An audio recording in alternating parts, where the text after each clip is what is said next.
The angry child. Are we labeling our children? 5 வயசு பையன் frequently throws tantrums, yells at his parents and hits other children at home. Parentsக்கு என்ன பண்றதுன்னு தெரியாம எப்படி discipline பண்றதுன்னு தெரியாம they started locking him alone in the room whenever he gets anger or being arrogant and yells at his parents. Room குள்ள போ, this is not okay, போய் think பண்ணி பாரு, நீ பண்றது கரெக்டா இல்லையா, இப்படி சொல்லி அனுப்பிச்சுட்டுருவோம் ரூம் குள்ள. Parents believed this kind of approach worked, but they don't know how he struggled internally.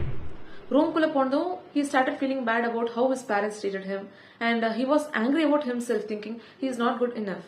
And இப்போ அவன் எந்த விஷயத்துக்கும் ஆர்வம் காட்டுறதில்ல, ஸ்டடீஸ்ல ஆகட்டும் இல்ல விளையாடுறதுக்கு போறதாகட்டும் மற்ற கிட்ஸ் கூட சேர்ந்து விளையாடுறதாகட்டும், and always he preferred to stay at home alone.